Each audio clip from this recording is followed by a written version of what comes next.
The Xdefiant open beta comes out tomorrow, and for anyone who wasn't able to play the closed beta, I want to go ahead and give you the best class possible to fry your enemies as soon as you're able to play.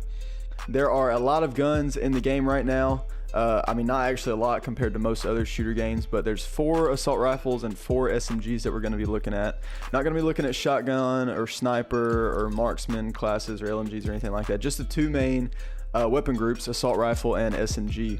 And from these 2 weapon groups, I think, other people may disagree, but I think the M4 is the best gun to use overall.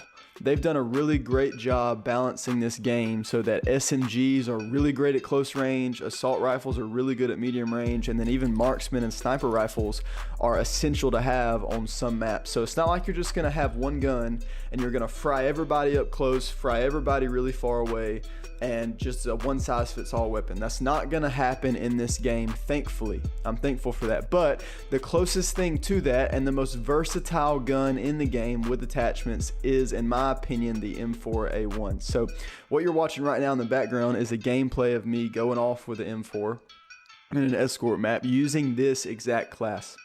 So go ahead and hop into it. We have the M4A1. There are a lot of different attachments, and I'm going to say some things that may be controversial to you, but this is the entire class. If you just want the class and just want to get out of here, here it is. The small vert front rail barrel, the reflex optic, quick mag magazine, quick draw rear grip, and then padded stock. But I'm going to walk through each attachment option and explain why I picked the 5 attachments that I did. So before we continue, you're only allowed to have 5 attachments. And there are some attachments, some categories that are absolutely a necessity to have, and then others that just absolutely aren't.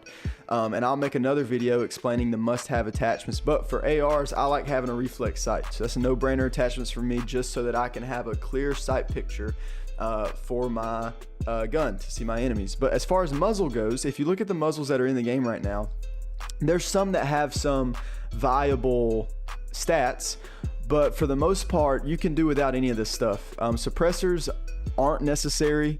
I would rather have something that makes the gun better than keeps people from seeing me and makes me my gun a little bit worse. So suppressors don't really matter that much. The rate of fire attachments, this is going to be the first hot take. The muzzle booster and the rapid fire barrel are not worth it on 90% of the guns. The reason I say that is because you see you get +5 rate of fire or +2.5 rate of fire on the muzzle, but you get -20% horizontal and vertical recoil. And that's a really big deal because there aren't hardly any attachments at all that give you both horizontal and vertical recoil control boost. So you're essentially getting rate of fire and your bullets are going to come out faster. But for 90% of situations where you aren't face to face, it's meaningless because you're just going to be missing more bullets anyway. So it's going to make it harder for the gun to use, harder for you to hit shots, and there's nothing you can really do to counterbalance that. There's some things that'll take off or give you 5% horizontal, some that'll give you like 5% vertical. The only attachments that I'm aware of that gives you both is this precision stock, which only gives you 5% of each, and then takes away your recoil recovery, which is how fast your gun will recenter, and your ADS time. So running rapid fire or running the muzzle booster is just simply not worth it. So with that in mind, the lightweight suppressor, muzzle booster, suppressor are out. The barrel extender, the recoil recovery and sprint to shoot time just takes it down the drain for me. I value movement and movement speed over almost anything.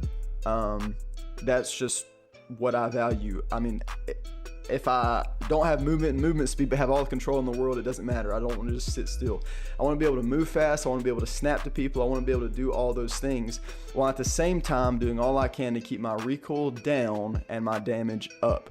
So taking away movement is a big no-no for me, and any attachment that's going to take away my recoil for the most part is going to be a big no-no for me because it's just so hard to recover that anywhere else. So I don't use a muzzle for that reason. It just takes away, there's too much give and take on the muzzles. Same with the barrels. The barrels aren't bad. There's lots of good barrel options to use, but because you only have 5 attachments, I think you can invest your attachments other places much better. So getting into the 5 attachments that I do use and why I use them. The front rail, I use a small vert. I think this is a no-brainer attachment. You get 10% aim walking speed, 5% ADS speed, so you zoom in faster and you move side to side faster, so you're a harder target to kill. No-brainer for me. Looking at all these others, they're not bad, but again, this takes away my movement speed and it gives me aiming stability. And in this game with ARs and SMGs, aiming stability is not that important. All that does is reduce your weapon sway, but unless you're just sitting holding one single angle and you got like a microscopic amount of breathing room, it's not going to matter that much. That's not an important stat, your aiming stability. This is going to give you great ADS time and 2.5% movement speed, but minus 10% recoil recovery. That's not bad. This is another good option to use if you want ADS time over ADS movement speed, but I prefer aim walking speed because again, it makes me a harder target to kill. Vertical grip is going to give you great vertical recoil control, but takes away movement. This tactical grip gives you great recoil recovery, but that's a ploy. Recoil recovery doesn't matter that much. Doesn't matter that much at all. So all of these things, they have good pluses to them, but looking at the minuses, the movement speed, sprint to shoot time, ADS time, horizontal recoil control doesn't matter. Sprint to shoot time is good. Not really for an AR as much, and then the min and max spread is meaningless for assault rifles. You're never going to be hip firing, and then that's all the front rails that you have. So for me, small grip is a no-brainer because it gives me that aim walking movement speed. It gives me faster ADS time. It doesn't give me the 10% ADS time, but it gives me 10% of aim walking speed that I wouldn't have with the super light, and all it does is hurt my hip fire spread. I'm pretty sure that's what that is. Min spread, max spread. I'm pretty confident that's your hip fire spread. I could be wrong, but this laser, that's the only thing that affects, so I would assume that's what it is. So that doesn't matter for me with the AR. Next thing is my optic. I just briefly mentioned, I already said it earlier, but the reflex, if you're running an AR, you want to be using an optic. You don't have to with a sub, you can, but ARs, you definitely want to be running an optic. And then your magazine, again, magazines are one of those things. This is a accessory attachment is what I would call it. If you have a barrel or muzzle that you need or that you think is going to benefit the gun, then take off the mag and put on a barrel muzzle. But for me, these barrels and these muzzles are taking too much away from me for me to want them. So I don't want to lose any of these things that these things take from me at all. I don't want to lose any of it, so I'm not going to take it. And same with the muzzle. I don't want to lose anything that the muzzles are going to take from me. You could argue for the lightweight suppressor, but I would rather have a faster reload than be a little quieter on the map.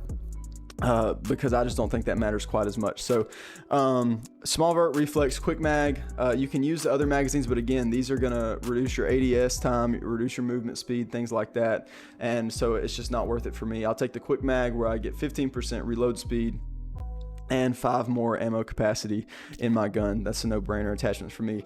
Rear grip, there's lots of good rear grip options. This is probably one of the best attachments. You can't go wrong with many of these, but for the vertical recoil and recoil recovery, on the grip tape, it's good, but again, it takes away ADS time. So when you're picking attachments, think about what the negatives are going to be before you think about the positives, because the negatives are going to be a bigger deal breaker than the positives are going to be at making deals. So ADS time, I don't want to take away.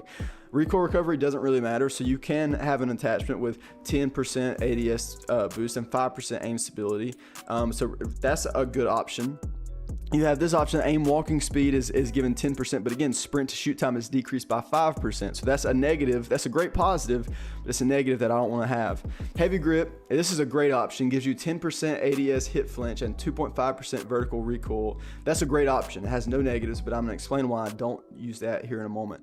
Lightweight grip, 25% recoil recovery, 2.5% aim walking speed, so that's good, but it gives you minus 5% ADS hit flinch. And for newer players, ADS hit flinch might not seem like it matters that much, but it does. When you're in a 50-50 gunfight and you get shot, not having like your character jack his gun to the moon is super important. That's why in Black Ops 2, everyone used toughness. Toughness was the only thing you could use, and because it kept your gun from kicking like that. So quick draw is what I recommend because it gives you plus 10% sprint shoot time and plus 10% ADS time. So that fabric gives you 10% ADS, but then 5% aim stability. This gives you 10% ADS, but then 10% sprint to shoot time, and then minus 15 aim stability, which we've already discussed. That's not all that important.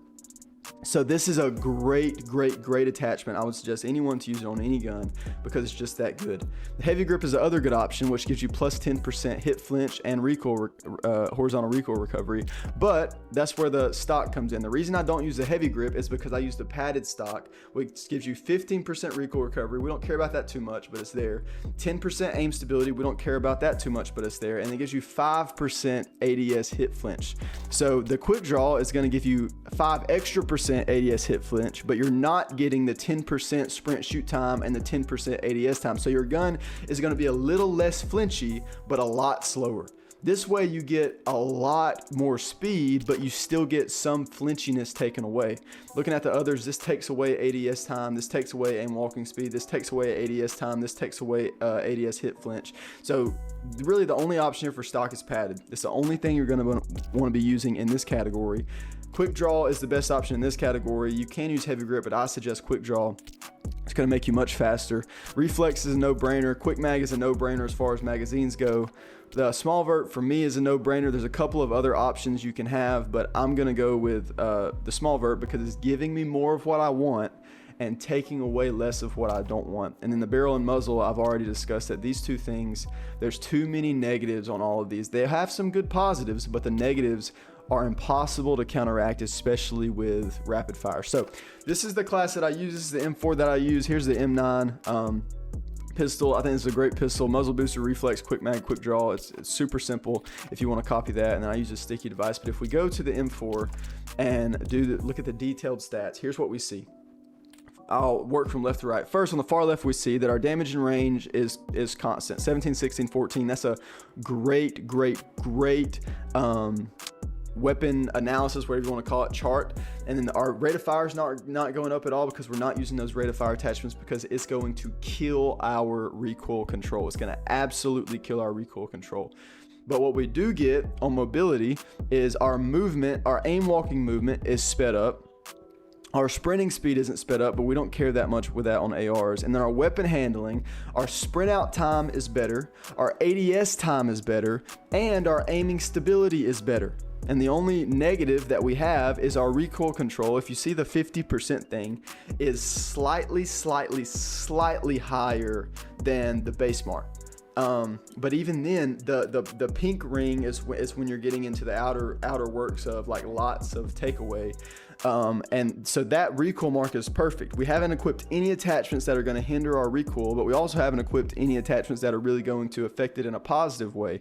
All of our attachments have been spent on giving us better movement speed, better weapon handling, and then our magazine is going to give us more ammo in the mag and a faster reload time by quite a good margin.